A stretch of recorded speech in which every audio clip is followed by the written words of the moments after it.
Selamat pagi. Perkara yang paling mengejutkan aku pada pagi ini ialah apabila UMNO memecat Zaharin Muhammad Yassin.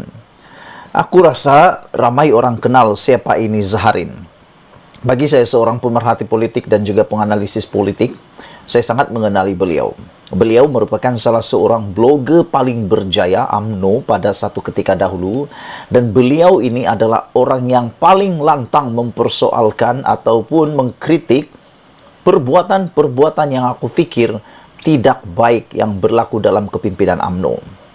Namun demikian, seperti biasa, yang mengkritik Presiden UMNO pasti akan dipecat. Tapi yang menjadi persoalan aku pagi ini ialah, kenapa yang mengkritik naib Presiden UMNO, mengkritik Perdana Menteri UMNO tak dipecat-pecat lagi? Siapa lagi kalau bukan Lokman Adam. Ismail Sabri Yaakob telah secara sah menyaman Lokman Adam di Mahkamah Tinggi atas perbuatan Lokman Adam yang menghina kerajaan dan juga menghina Perdana Menteri Ismail Sabri Yaakob.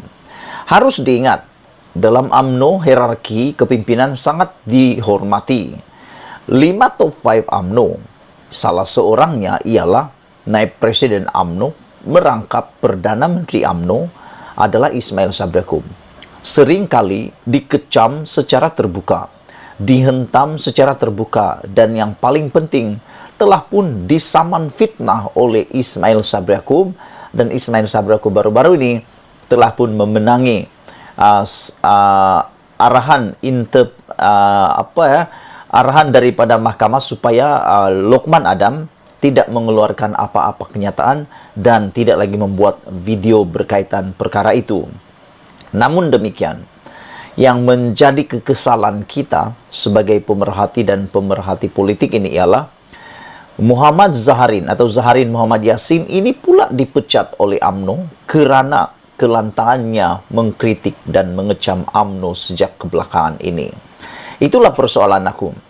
Kenapa yang mengkritik Perdana Menteri UMNO tak dipecat-pecat, tetapi yang mengkritik kepimpinan Presiden UMNO dipecat serta-merta pula?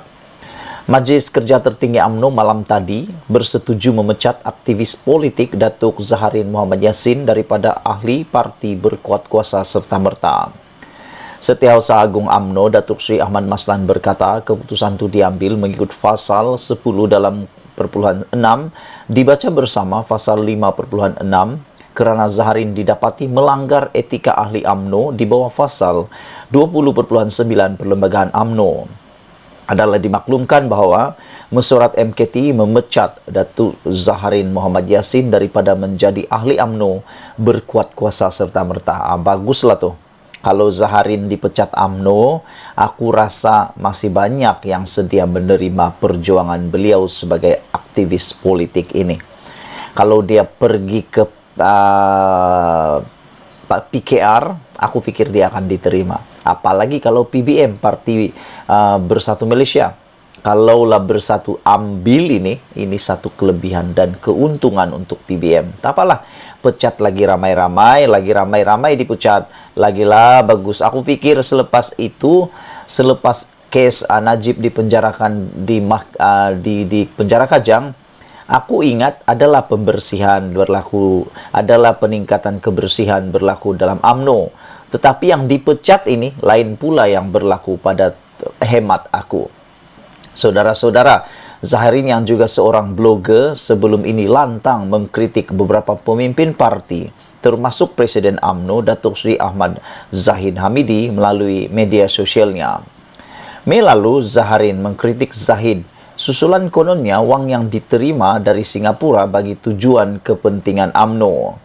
Katanya, UMNO tidak pernah menerima wang daripada individu pemegang jawatan dalam parti itu.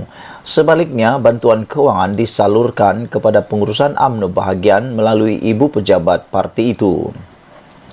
Mengulas lanjut, Ahmad berkata mesyuarat MT juga menerima peletakan jawatan Tan Sri Zulhasnan Rafiq sebagai pengerusi lembaga disiplin UMNO dan merakamkan ucapan terima kasih atas khidmat yang telah beliau berikan. Ini pun satu keputusan yang sangat mengejutkan kita.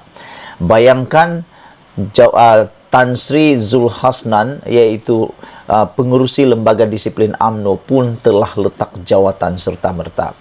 Daripada perkara ini kita dapat melihat ada sesuatu yang sedang berlaku dalam UMNO.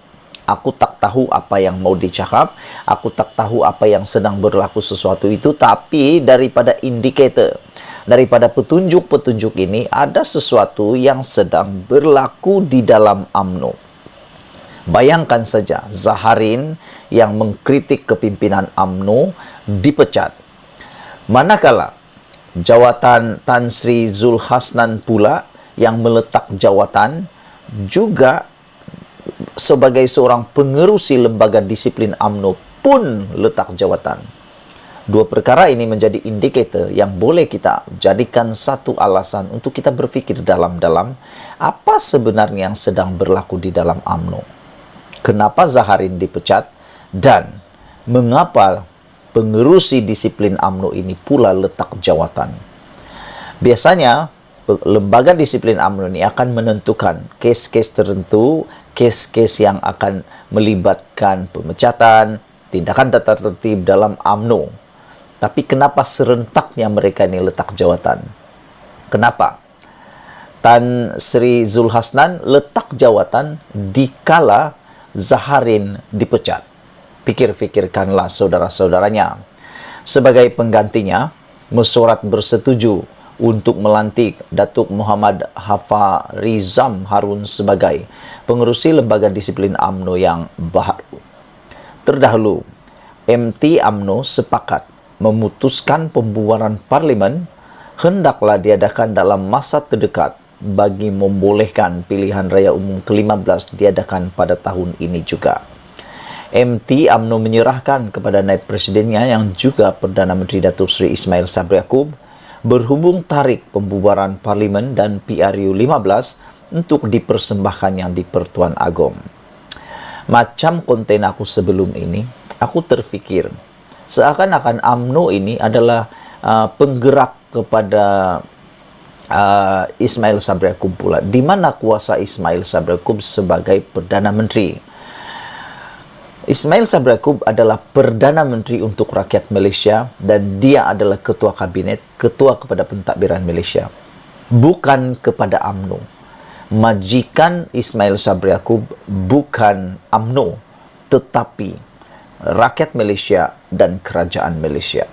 Jadi aku fikir tindakan UMNO mengumumkan perkara-perkara seperti ini memperlihatkan seakan-akan UMNO mau beritahu Malaysia ini milik UMNO. Itu pendapat aku dan pada sudut pandangan perspektif aku. Saudara-saudara, sebelum kita berpisah, sekali lagi aku timbulkan kerisauan aku tentang parti UMNO ini pada sejak kebelakangan ini.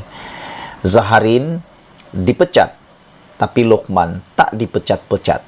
Zaharin mengkritik kepimpinan Zahid Hamidi, dipecat. Tapi Lokman Adam mengkritik, mengecam naib Presiden UMNO, merangkap Perdana Menteri UMNO yang mana telah disahkan melalui saman Ismail Sabri Yaakob di mahkamah, tak juga ada tindakan tata tertib. Kenapa itu berlaku? Sekian dulu. Jangan lupa tinggalkan komen Anda. Malaysia kita punya, kita jaga sama-sama, cintai Malaysiaku. Bye-bye.